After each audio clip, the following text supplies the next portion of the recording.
I think the view of an entrepreneur is more accepted, but still it makes you nervous. Like you go tell people you're an entrepreneur, you're starting this company, they think you're unemployed. Or what happened? He's a senior vice president of business operations for the Trailblazers, and now he's back in Calgary and doesn't have a job. March 2020, Vincent Ircandia is standing on a beach in Hawaii, finally taking a vacation after years of grinding. His phone buzzes, and then it buzzes again. The NBA has just suspended its season, and every arena in North America is going dark. COVID-19 has just changed things. For most people, this is shocking news. Well, for Vince, it's an existential crisis, because he's the founder of a company called Stellar Algo. It's a small Calgary startup that helps sports teams understand their fans. And if there are no games, well, there are no fans and seats. No tickets, no merch lines, no data. And his entire business model just evaporated while he was watching the waves. Here's what makes this story fascinating. Vince didn't just survive the moment, he used it. While the giants in the industry, the billion-dollar software companies, the entrenched incumbents hunkered down and protected their balance sheets, this tiny Canadian team did something counterintuitive. They told their clients, don't pay us for 3 months. We'll figure this out together. Today, Stellar Algo works with over 240 professional sports teams and leagues. They have data on over 200 million fans. The NBA didn't just become a client, they became an investor. So how does a 50-person startup from Calgary become the company the biggest league in the world bets on? Well, that's the conversation. So Vince, you are the CEO, the founder of Stellar Algo.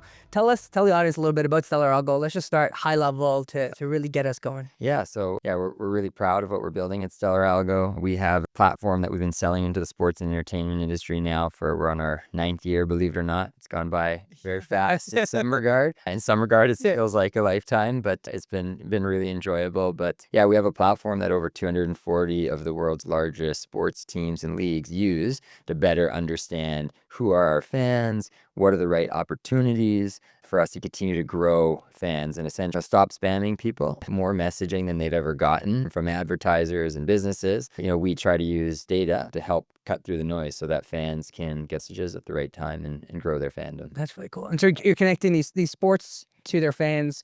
And what I think what's fun about today's interview, I've told you this, and the audience will know this, but it's our David versus Goliath series. It's this series around us asking the question of how do small teams compete in these big industries, and how does a small team end up winning? And what I think is so fascinating, again, and I love this because it's like no one will expect this little Canadian startup out of Calgary, right, to have built such dominance, to have built such impact across this industry. Where does this story start for you? Where were you before Stellar, and where does the idea initially form? Yeah, we'll have to see how far back it really goes. I think for me, it really started when I was in Portland and I was working for the Trailblazers. Yeah. I'm now over 15 years in the sports and entertainment industry, but I was working for the Trailblazers as an executive there. And, really in 2014, if I know you're a basketball fan, but Damian Lillard hit a huge shot to send the Blazers into... You can't forget that shot. You can't, that's it. Yeah. So,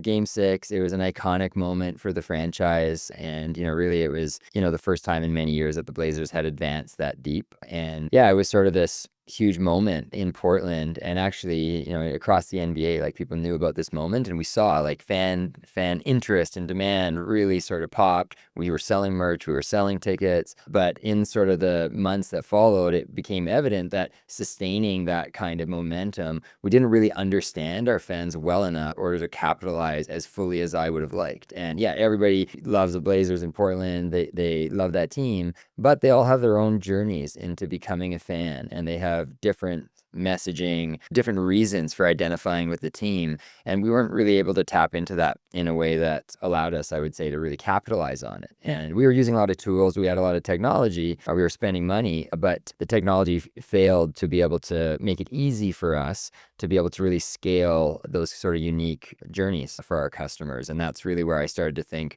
there's an opportunity for a company. And it took me a couple of years to get the courage up to do that. Yeah, what was it like? Yeah. That's that, you first time entrepreneur, do you come from a family of businesses, entrepreneurs? Was there a little bit family history? What makes you be willing to take this leap? Because you've got a pretty sweet gig. Yeah. The Blazers, you're at the NBA.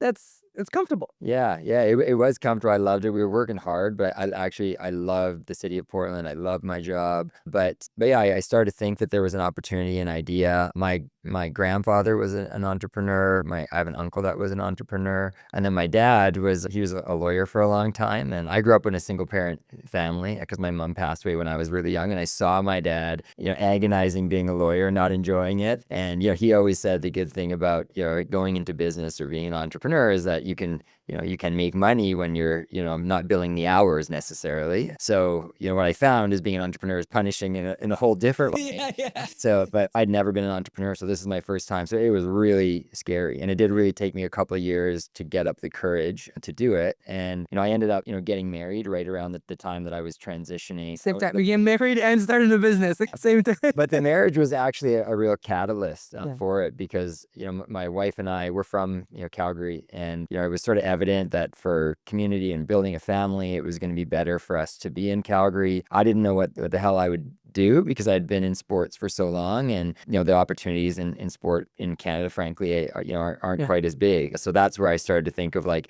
maybe there's a third way for me here, and that was really starting my own company. So I guess it's sort of love for my wife, combined with this idea that started to like give me the courage and push Yeah. to go out and strike it on my own. So you have this sort of desire to bring it all in together. You're moving to Calgary and you understand this problem. You go, how do we connect to teams, to their fans? That's essentially it. How do we capitalize on that? You got the understanding of the problem and you've had to deal with it yourself by mismatch a bunch of tools and the existing frameworks. What do you do to start the company? You go find a few team members, you go find a few founders, you call up a few friends. What's your starting story there? Yeah, it was really lonely. So I've been involved in sports and actually I was an athlete in college, and so I've been on teams basically my whole life. And then to come back to Calgary and really start Stellar Algo from my apartment with no teammates, it was really hard. And those first 6 months especially, I'd say, were very lonely. So I really had to dial up like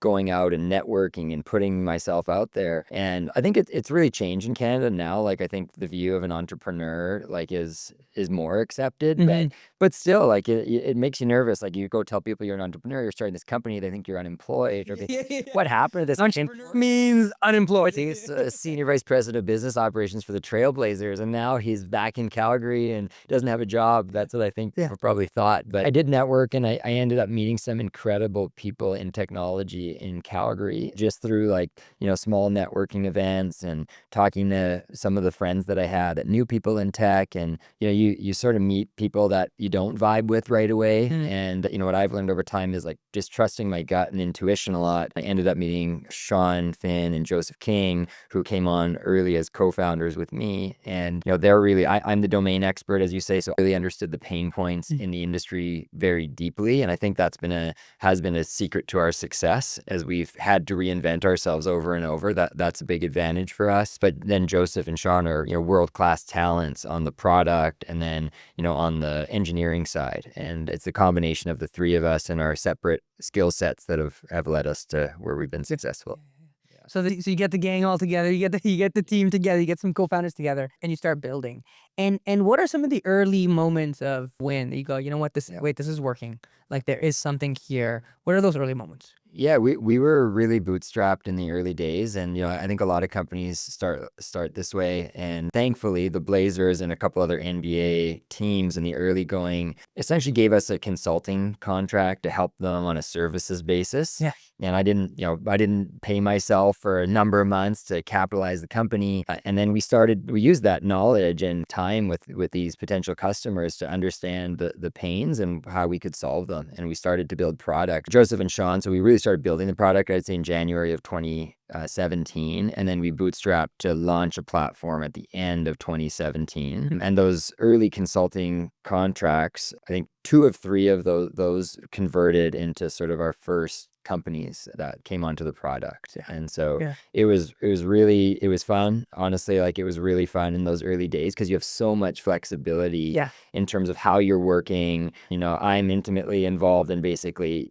everything. So you got kind of like a front row seat to building this product and iterating really swiftly with the customer to get this to a place where you can solve it. Yeah, no, I've got really fond memories of us like, rolling up our sleeves in like co-working spaces or, my apartment or, all sorts of like crazy places, just trying to like hack something together that would be an MVP of our Those are product. fun. Those are fun moments. And I think it's cool here because you've got. I mean, we talk about SaaS. SaaS is software as a service, and so basically you started the service first before you had the software. I think like this is where you see so many success with companies who start as consulting as professional services because you go in and you understand the intimate pain of the customer in terms of how they're trying to use 6 or 7 tools to build a little stack to move information from here to there to make sense of it to connect with their fans in whatever way. And so you get these professional services contracts, you're working on them, and you're actually using that to fund your right instead of getting any funding like that, any investment like that.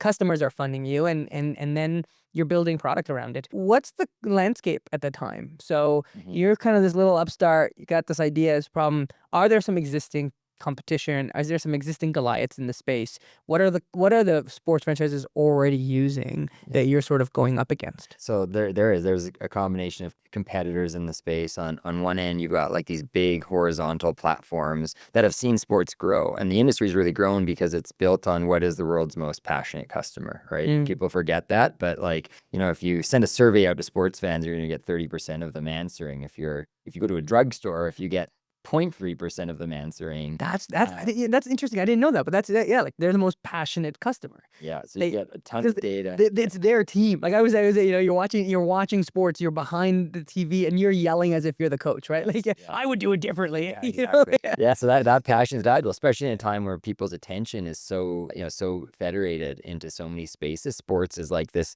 sort of last bastion where you can still get people's attention, and that's led to a ton of growth in our industry over the course of the last 20 years especially. And so they're like the Adobes and Salesforces, which are huge data players. They were in the space. We have really powerful capabilities, but in a certain regard didn't necessarily understand the nuances of the industry, how the teams and leagues and their partners operate. The data is nuanced, so didn't necessarily have this sort of focus and the uniqueness to be able to solve the problems. And then on the other end, you have some like, I'd say like call it niche sports players, and also some like decent sized companies, but that were built more for a time when season tickets were everything and sort of the only thing. And the industry's really changed from just like putting bums in seats for a certain number of events per year to these are now 365-day businesses with local, national, global audiences, and they're trying to move fans from an awareness level in the top of the funnel all the way down to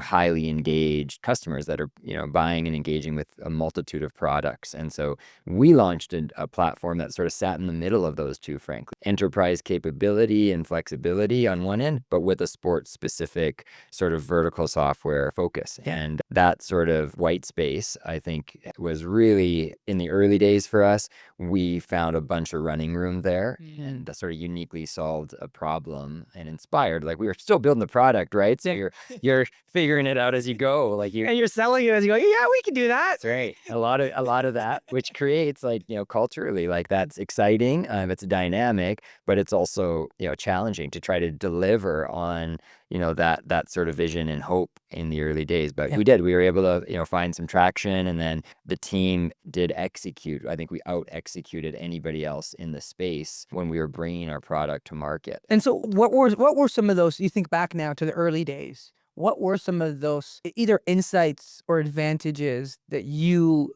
and your team had in that early days? So one of the things is like you sort of said you identified a little bit of a blue ocean. There was no one with both the technological kind of infrastructure for that level of data and the domain expertise. So that sort of cross section gave you, what we'll call David's slingshot here. It gave you space to carve out in it. So what were some of those early? You said execution. So we often talk about the Davids, like speed is a strategy. Like fundamentally, it's actually why the Davids can succeed against Goliaths is you can move far more nimbly because your team is so small and agile. And so what were some of the insights for you as you look back?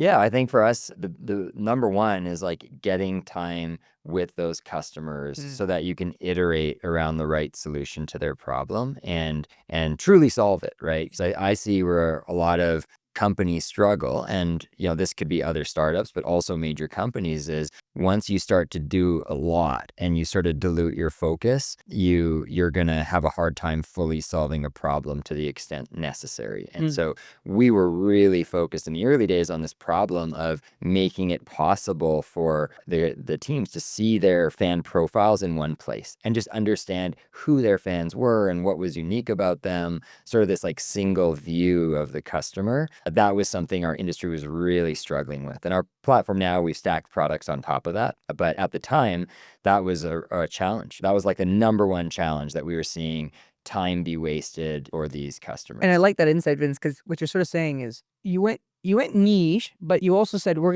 gonna deal with the problem from A to Z. We're actually the whole problem versus where maybe a lot of companies or a lot of the competitors, like, we deal with the problem from A to C, and then the client takes it from there. Yeah, I was ready for, frankly, at the moment. And I really believe the growth of a company, especially in the early days, but even up to where we are now, it's the company's growth is really predicated on the founder's personality, Mm. the founder's appetite for risk, and then the founder's ability to grow as a person and as a leader in those early days. Like you are pushed as a leader and as a founder, CEO, harder than you've ever been pushed before. And I think that's the one thing. Like, I've done hard things. Like I feel like I've overcome a lot of adversity. I think like anybody has, but this is a really unique, high sort of stakes pressure environment to which you're forced to grow. And if you can allow that, the more you can allow that to happen and actually understand where that growth needs to happen, it's reflected in the company and the company benefits. Yeah. I think I love how you said it. And I want to dig into where you think, some of your strengths were early on and your weaknesses. But I think you've hit this theme where entrepreneurs are forced to face the mirror more often than anyone else. I remember a mentor of mine, I was having a tough time with the business, and I was like, man, I'm trying my best. I'm doing everything I can, and it's just not working. And he goes, yeah, Fahd, your best isn't enough. And like, for a moment that hurts, because you're like, what do you mean my best is not enough? Because you're like, but this is my best. He's like, yeah, your best is not enough right now. You aren't good enough to build what you want. So you either get good enough and get better, or you settle with it. And then I think there's you're forced to meet your limits often, and you're forced to face the reality that the Vince of 9 years ago wasn't good enough to build where the company is today, but who he became in the process. And so take me through those moments where you hit a ceiling or you hit a limit. Where were you in terms of your personality? Where were you good? Where you're like, you know what? This was a strength. Yeah.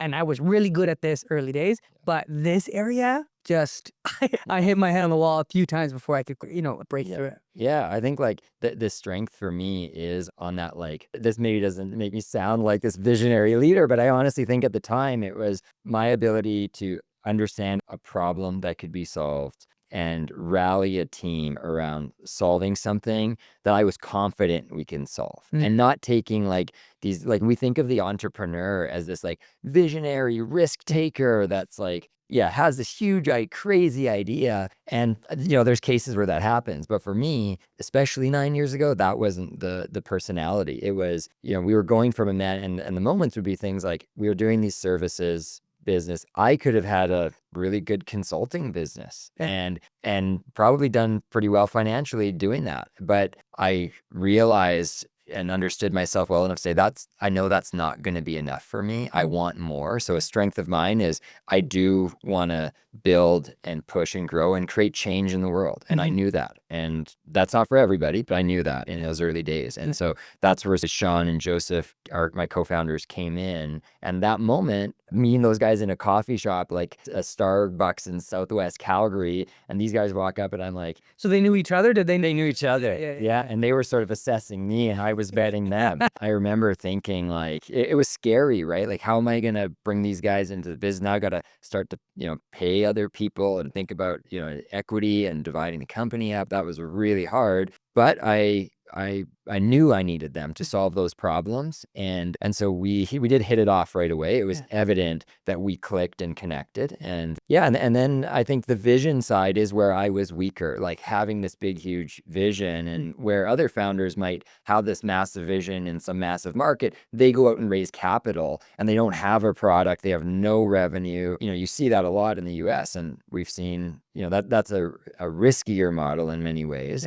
But you see huge companies come out of that. That's not my personality. And so I focused on, myself and what I knew best at the time. And then we've grown. Our vision has changed tremendously. We now see, huge billion-dollar potential for this company. And we've gotten, a ton of validation that we're on track to building that, but it didn't start out that way. Wow, that's awesome. I love that. And I think that's, it is your advantage, Vince, sort of watching you from afar, being able to have worked with your team and worked with yourself, is you are phenomenal at the execution stage. You identify a problem and you rally the team behind that problem. And once you solve that problem, you sort of move the flag and you go, here's the next problem. And I think that's just been you and your team. And again, I think I love hearing the background story of kind of getting the founders together, because I think you've got this really phenomenal founding team, this really strong team who are execution problem focused. And so you go from one goalpost to the next. And so I think the other strength here is the evolution. You have this really strong at the top ability to evolve. But as a team grows to a certain size, you've got to evolve the team with you. And that they become challenging. There's culture to that, right? The founders can evolve. The founders can go, okay, here's the next vision. Here's the next goalpost. We know where we want to go. But then sometimes you're like, well, I got to bring this team with me to evolve too. Walk me through the kind of early wins that give you more momentum. So you get your product, you get some first couple wins with the product and the professional services. What starts to stack, and how do you start building the team to help deliver that? Yeah, we did. Like, I think we ended up exiting 2017. We had 7 teams on the platform. We were almost like, I think, 500,000 in annual recurring revenue coming out of our first year. So we had some Pretty sweet. tracked 3 to 5 year deals. So we kind of felt we were onto something, but we continued to bootstrap. We identified some talent through Sean and Joseph's networks primarily, because in those early days we were really lean and we needed folks that could execute really quickly. There's always this battle in engineering over like, how much do we productize, knowing that the product is going to have to change, but the product has to be reliable also. So like, we had these early product principles that really guided us, and those were sort of like differentiators in what we had to deliver to our customers, and those served us. So like those sort of early pillars, and some of those are culturally, like you think about core values in those early days, to be honest, like I can't remember, I don't think our core values were like all that strong. We were just sort of executing and going for it. But with the product we were delivering through to the customers and the experiences with the customers, we had some pillars, and it was things like we were going to have the most reliable data in this platform. That is a huge pain point, is making sure our customers could access and use the data and trust us. Yeah. We also had things like, performance. So like the data couldn't be slow to load. So these customer experience pillars that really guided us, and we were all connected to executing through the lens of those pillars, and that helped us to grow. And we ended up getting a few more customers. We were around 1 million of recurring, and we did, in June 2018, we did our first, call it, seed round. And it was nice to have some real customers and real revenue at that time, because it allowed us to actually select sort of the best of breed angel investors, that could support our business. And that was, I think, a huge launch point for us to go into growth. And we sort of hit this exponential, we deployed that capital to continue to evolve the product. We hired sort of our first go-to-market team. So it wasn't just me out. And that, led to like, we had some really strong years following that. Yeah. I think that's it's one of the themes we're seeing in a lot of the David versus Goliaths. Because you bootstrapped early and you were able to find some product market fit and you were able to get some customers early, you sort of realized that in a way capital is a commodity. Different investors are trying to sell you their dollar as a part of the company. And so then you start to pick and choose which investor you actually want, because their dollar and their dollar is equal. Yes. Like, it's a dollar. But that investor comes with certain experience, or that angel investor comes with certain, just a better board member, so on and so forth, right? And so when you start to realize that capital itself is a commodity, because you're not desperate for capital, because you've got some base, you're able to make much better decisions with where that capital comes in. Yeah. And I find that Canadian founders do that well because they bootstrap often for a while, because we're not flushed with capital, right? Like, the joke in the valley is, money just dropping out of investors' pockets here for this idea and that idea. And you get far more volatility with startups that, they seem huge in the beginning and then they fall because it was just an idea and a vision and there was no traction. So you're getting some traction, you're getting some teams, you're building the team. It's feeling good. It's tough. It's never easy. You raise your seed capital. Where's the first customer churn or hiccup, or you can't produce what you need to, or where did some of the challenges and the problems start to stack up?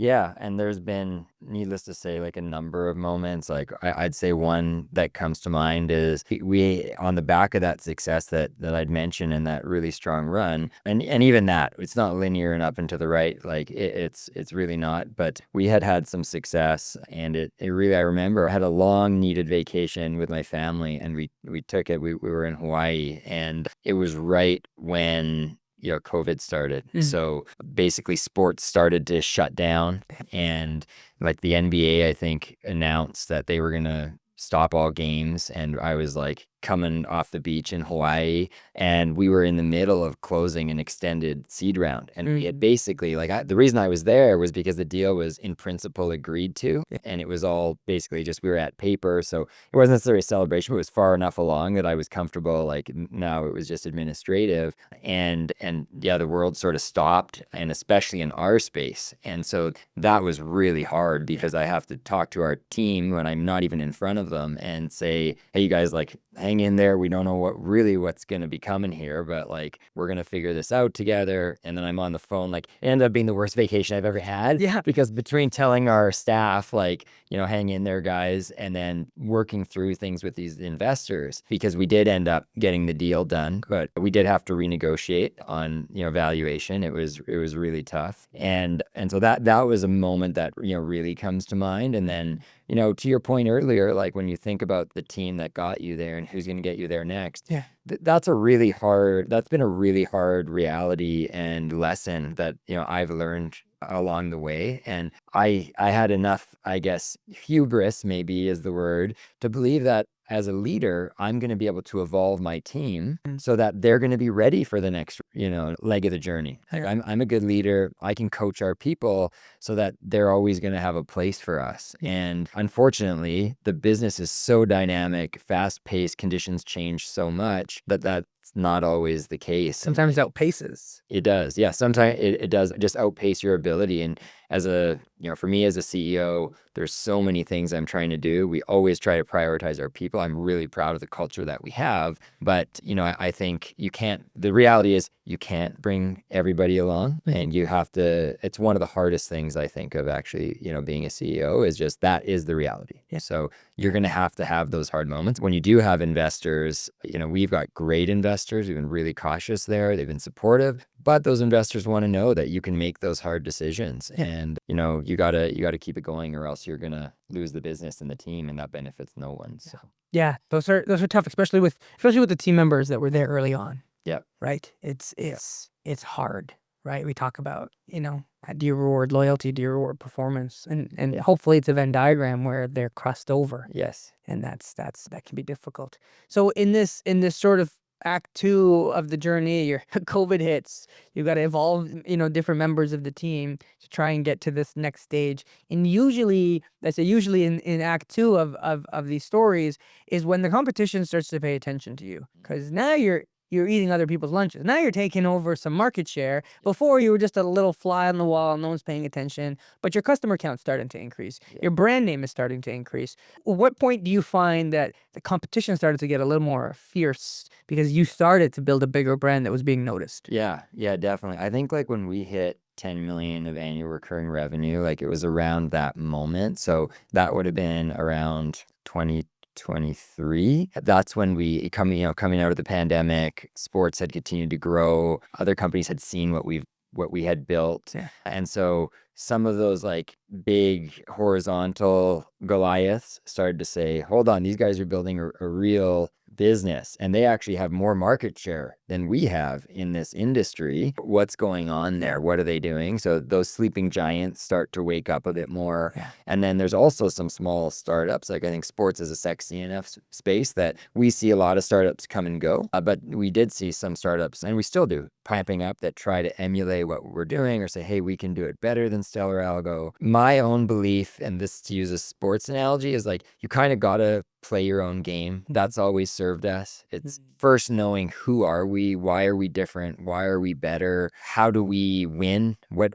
about our execution helps us and strategy helps us to beat the others. Yeah. But I have woken up a little bit more. Probably like my nature is to really focus on us when there's so much noise going on around building a company. But we have had to get smarter about what's the competition doing, what can we learn from that, while not allowing that to distract us. How does learning about those competitors focus us as opposed to allowing it to distract us? And it's a tricky balance. Yes. New competitor launches some brand new feature, big splash in the market. Do we need a response? Like, what are we doing here?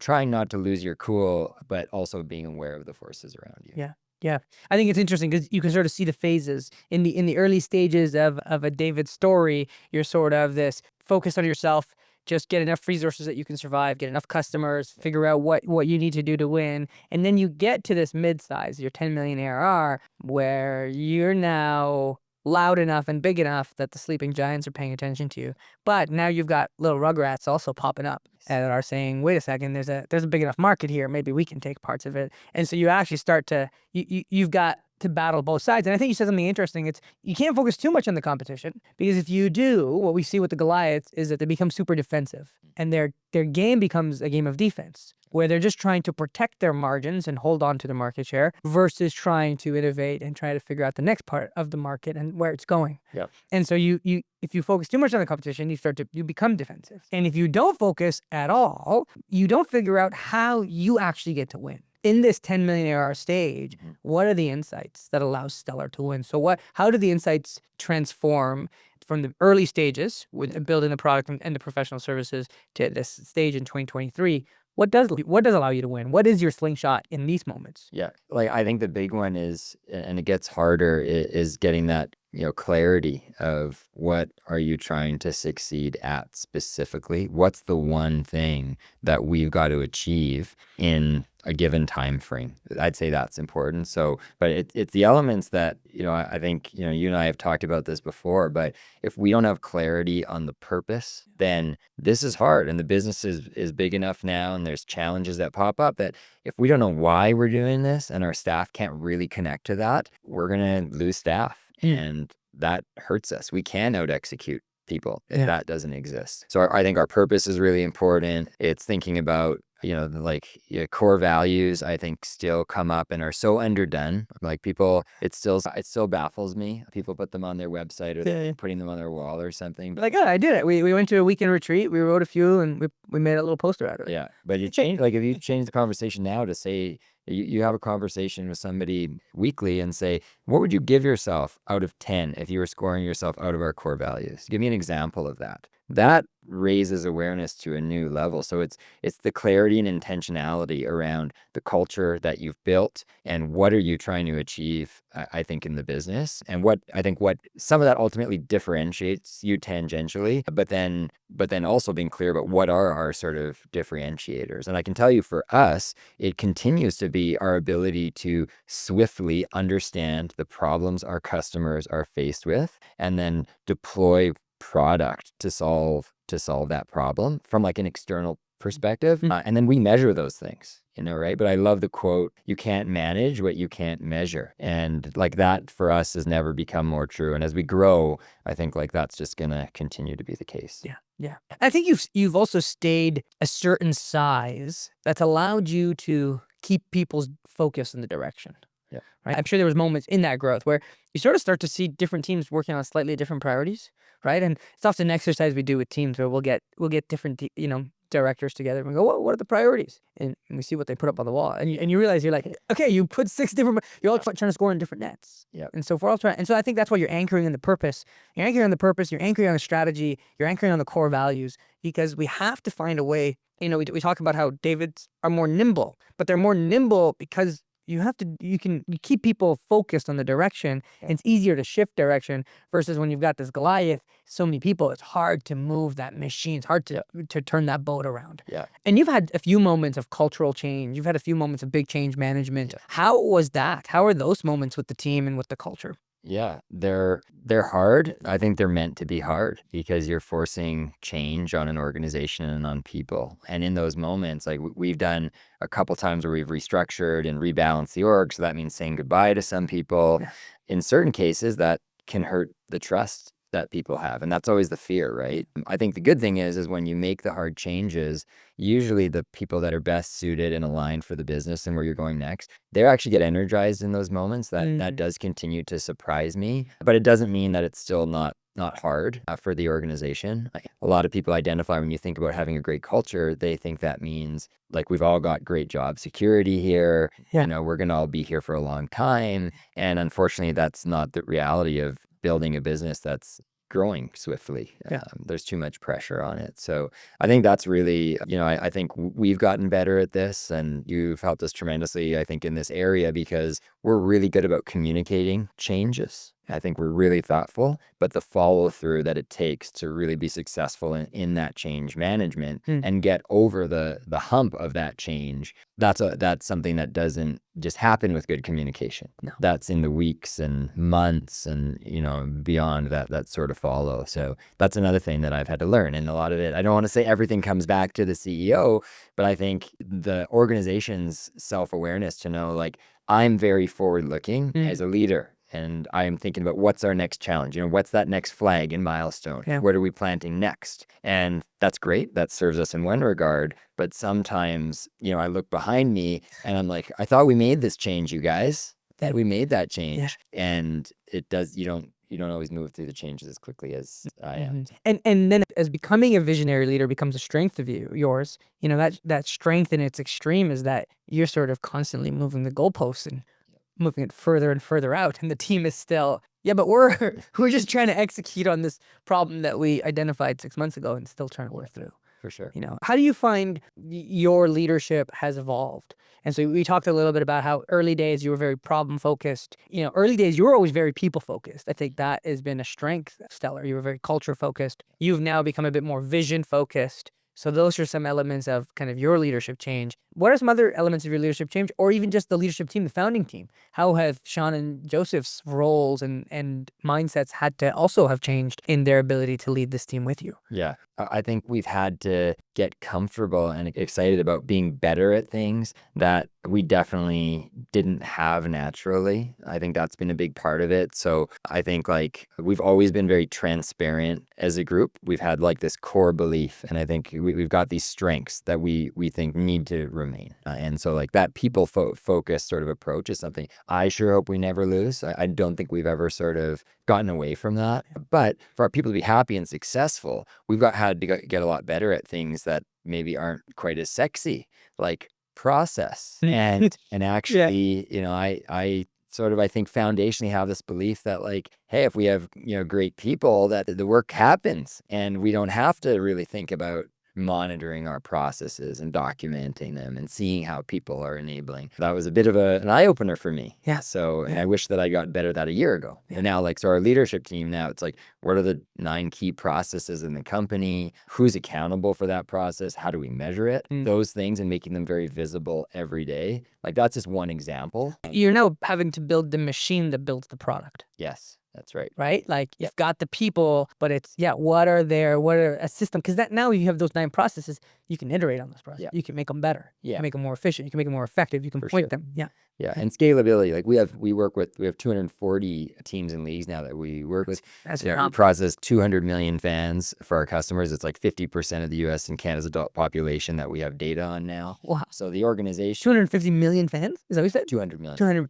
200 million fans. Yeah. That's impressive. Yeah. Billions of data points. So when you think about us being like little 7 teams and, maybe a couple million fans worth of data back in like the end of 2017, early 2018 to where we are now, the organization to support that has to be so much more scalable. And the things that I'm focused on now versus what I was focused on back then have changed dramatically. And like, I still am really passionate about our product and the value that we're providing for our customers. That's something that, I enjoy and I think that I'm good at. So I try to keep a really good pulse on that. But we've had to find, the systems for how do we meet, how do we run our processes, how do we make information visible so that we're able to really scale our organization. And there's been some really hard growing pains in this regard. What were some of the mistakes? What are some of the, you look back at it and you go, we fumbled the bag here. We thought this was working for a while. Yeah. I think a big moment is when we started to, we'd signed quite a few teams and the team started to go to the leagues and say, we like this platform and leagues, you should be using something like this or buying this on our behalf.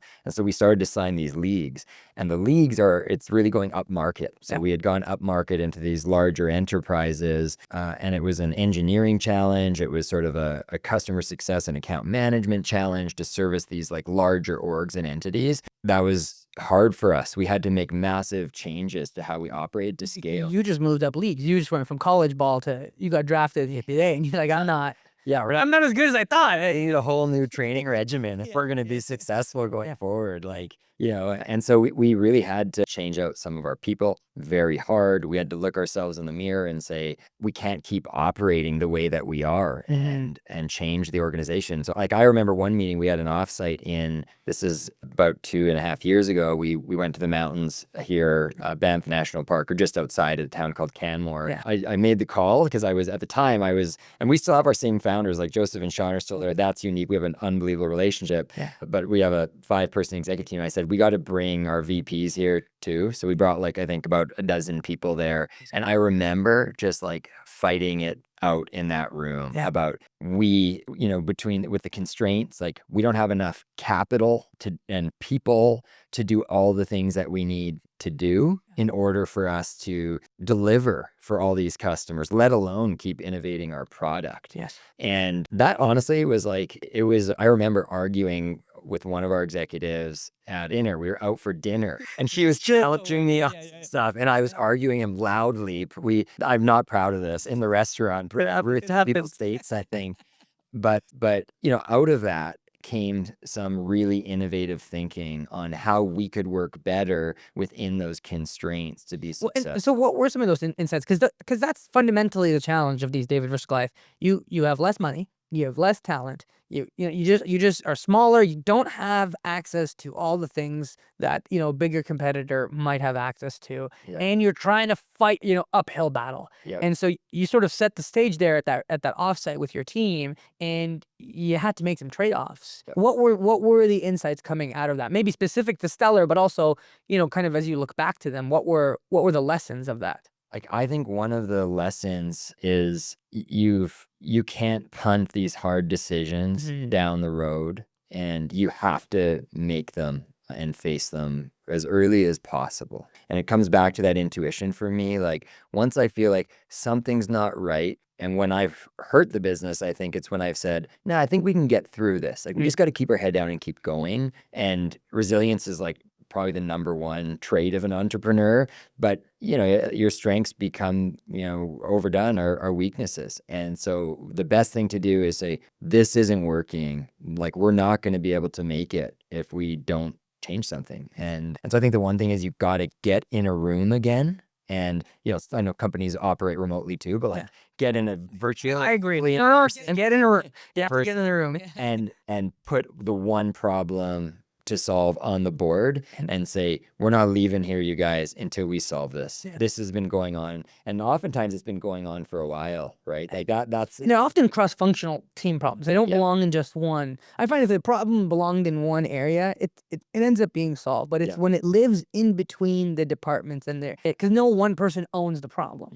Which in your case, you made it a team one problem. You said this problem is now the executive team's problem. It's doesn't belong to any one person. It has to be our problem as a company to fix. For sure. Yeah. I think with these constraints and those sort of moments, it's actually where the best work ends up getting done. And we ended up re-architecting the back end of our platform so we could go from hundreds of customers on. So now with the back end we've got, which is like, I think state of the art, we could bring thousands of customers on, and we can bring them on, 50% cheaper, almost 100% faster than we were before. So, but it was a risk to do that. We had to like sort of face it, and we had to make trade-offs. And that's why you see businesses that have raised a lot of capital, frankly, that aren't successful. Like, how did they raise hundreds of millions? How did they? Because they don't have to make any trade-offs. They're not making those like hard decisions, I think, in cases. Not everybody, but that's where you go wrong. We did a $16 million Series A round at the height of the market in 2021. And I'm proud of how we've always been pretty judicious and capital efficient. But looking back now, I can see the places that having that additional capital let you spend. We spend more. And that was part of the idea, but we definitely, we lifted some constraints that we didn't help ourselves because we didn't make the hard decisions, and we didn't drive the focus enough in those moments. Yeah. So we've talked about what the leadership has had to become. We talked a bit about the team. Tell me more about some of the team dynamics that you think have been essential to a success. And then where some of the team dynamics, where you went wrong with some of the maybe team culture, or some pieces that maybe you went wrong by a decision, or maybe we were just too lax about it. We tolerated some team pieces for too long. Yeah. I'll start by saying, this might sound like a bit of a cliche, but our team's ability to really rally around our problems has been that's our differentiator. Yeah. How well our people work together, how energized and ambitious they are. That has been the biggest reason we've been able to, outpace some of the Goliaths. Where we've gotten into trouble is where we ask our team to do too many things. And that continues to be our sort of record that repeats itself. That we're doing too much. I don't know why I can't learn the lesson, but I think it is because we see the needs of the business are great, and growing a company is very challenging. You try to push the team to do a lot. So there's a balance there, but definitely where I've seen us sort of like stagnate or struggle, it's when our team cannot focus and prioritize their time on, one problem, or, maybe it's even like two or three. But when they start to time slice themselves and their focus, that's where we really struggle. And that I really think that's what has led us to hit some ceilings. And I mentioned this one moment sort of in the mountains, but we faced that music because we had this backlog of customers to implement. We could not even say yes to any more customers. We were at that point. It was like, we cannot sign any new customers right now, you guys. Which is the worst feeling, because you're like, well, I want to sign more customers, but And even for me, like growth is like, that's everything, you want to be growing. That's why we do this, to grow the business, like from the outset. But we were in a position where we were not going to be able to grow. So we had to think of, how do we focus on like what the top problems, do less, which is a hard thing to think about, doing less. I think every step you've got to get more focused and more organized. And it's sort of in contrast to what you think about building a company. You think you get bigger, you got more resources, we can take on more.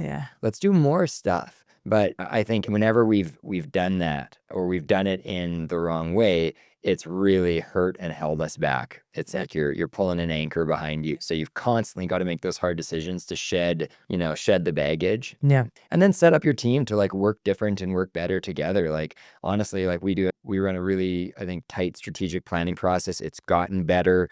And we go back to thinking, from soup to nuts on what is our is our purpose still the right purpose to get everybody excited? Like, hopefully we're not changing that every year, but we need to look at it. Are our core values still the right ones for us at this stage of the business? Like our BHAG, is that the right thing? What are our differentiators in the next year? And what are the things that what rocks do we push so that we're able to achieve the outcomes that we set? And that, I think that's really impressive, because a lot of startups struggle with this cadence, these operational rhythms. Right? And you have made these operational rhythms, these cadences, these processes really core. The strategic planning, the quarterly planning, you guys do the Pro Bowl, you get the whole team together for an offsite to do learning and do team building, all of these pieces.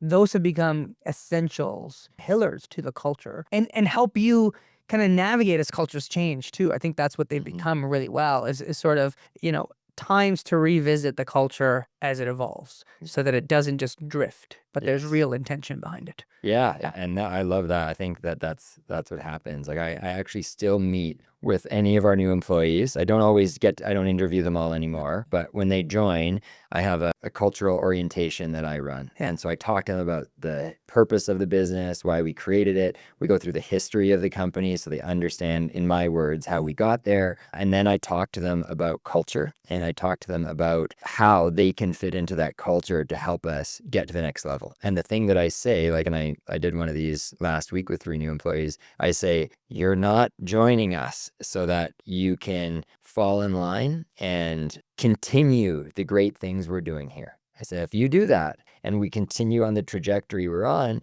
we're going to run into a wall and we won't see it coming. So your job is to come in here and actually be change agents. And we don't want our culture to stay the same. Yeah. And I think that that's another sort of fallacy, is like the way it was at Stellar in the early days. We loved that. Like it was fun. Like I loved it. Of course. But the business, if we continue to try to preserve that culture, we're dead in the water. Yeah. And so, we every time a new person joins, anytime a new customer joins, that changes. The culture has just changed. Yeah. And I think recognizing that is sort of the first step to take towards like continuing the business's growth. Yeah. I think that's powerful. We sometimes say, I've had the question, is turnover in staff and startups, is that a bug or a feature? And I say there's a healthy amount of turnover. It's necessary. Yes. Because if not, then the culture doesn't change. It becomes this always, what it used to be, what we always wanted.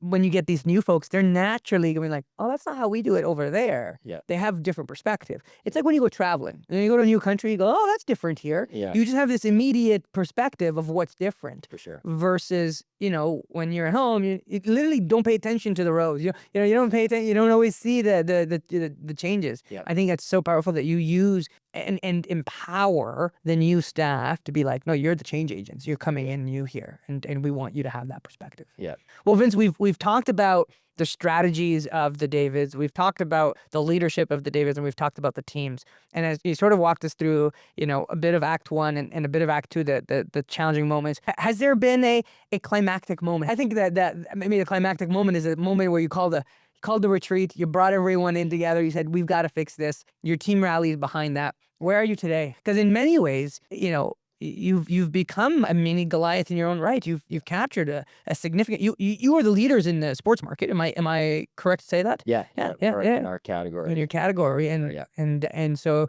you've had some significant wins. You have over 200 million data points. So walk me through Act 3 of this David versus Goliath story. What are the successes right now, and what's the future that you're looking at? I think we're in our strategic planning right now, deciding exactly what we think we want to write here, which comes next. But we do have a lot of momentum. Like from that round I mentioned that we raised in October of 2021, we've 3x'd our revenue. So we've had, quite a bit of growth. The company is profitable.